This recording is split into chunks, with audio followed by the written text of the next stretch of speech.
यिर्मयाह का ग्रंथ अध्याय 17 पद संख्या 5 से 10 तक।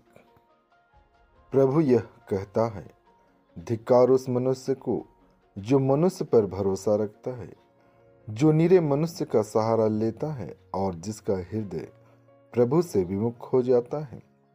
वह मरुभूमि के पौधे के सदृश है जो कभी अच्छे दिन नहीं देखता। वह मरुभूमि के उत्तप्त स्थानों में नूनखरी और निर्जन धरती पर रहता है। धन्य है वह मनुष्य जो प्रभु पर भरोसा रखता है, जो प्रभु का सहारा लेता है। वह जल स्रोत के किनारे लगाए हुए वृक्ष के सदृश है जिसकी जड़ें पानी के पास फैली हुई है। वह कड़ी धूप से नहीं डरता, उसके पत्ते हरे भरे बने रहते हैं। सूखे के समय उसे कोई चिंता नहीं होती, क्योंकि उस समय भी वह फलता है। मनुष्य का हृदय सबसे अधिक कपटी और अविश्वसनीय है, उसकी थाह कौन ले सकता है। मैं प्रभु मनुष्य का हृदय और अंतरंग जानता हूँ।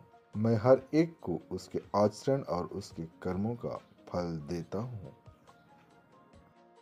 संत लूकस का पवित्र सुसमाचार अध्याय 16 पद संख्या 19 से 31 तक। एक अमीर था जो बैंगनी वस्त्र और मखमल पहनकर प्रतिदिन दावत उड़ाया करता था। उसके फाटक पर लाजरूस नामक कंगाल पड़ा रहता था, जिसका शरीर फोड़ों से भरा हुआ था। वह अमीर की मेज की जूठन से अपनी भूख मिटाने के लिए तरसता था और कुत्ते आकर उसके फोड़े चाटा करते थे।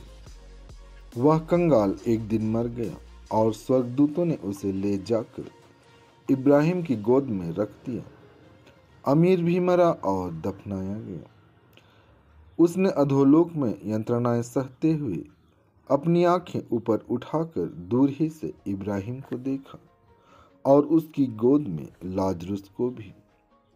उसने पुकार कर कहा, पिता इब्राहिम, मुझ पर दया कीजिए और लाजरुस को भेजिए, जिससे वह अपनी उंगली का सिरा पानी में भिगोकर मेरी जीभ ठंडी करे, क्योंकि मैं इस ज्वाला में तड़प रहा हूँ। इब्राहिम ने उससे कहा, बेटा, याद करो कि तुम्हें जीवन में सुख ही सुख मिला था और लाजरुस को दुख ही दुख। अब उसे यहाँ सांत्वना मिल रही है और तुम्हें यंत्रणा। इसके अतिरिक्त हमारे और तुम्हारे बीच एक भारी गर्त अवस्थित है। इसलिए यदि कोई तुम्हारे पास जाना भी चाहे तो वह नहीं जा सकता और कोई भी वहां से इस पार नहीं आ सकता। उसने उत्तर दिया, पिता, आपसे एक निवेदन है। आप लाजरुस को मेरे पिता के घर भेजिए, क्योंकि मेरे 5 भाई हैं। लाजरुस उन्हें चेतावनी दे, कहीं ऐसा न हो कि वे भी यंत्रणा के इस स्थान में आ जाएं। इब्राहिम ने उससे कहा, मूसा और नबियों की पुस्तकें उनके पास है, वे उनकी सुने।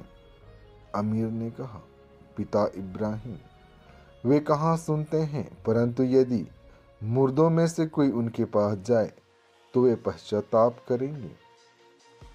पर इब्राहिम ने उससे कहा, जब वे मूसा और नबियों की नहीं सुनते, तब यदि मुर्दों में से कोई जी उठे तो वे उसकी बात भी नहीं मानेंगे।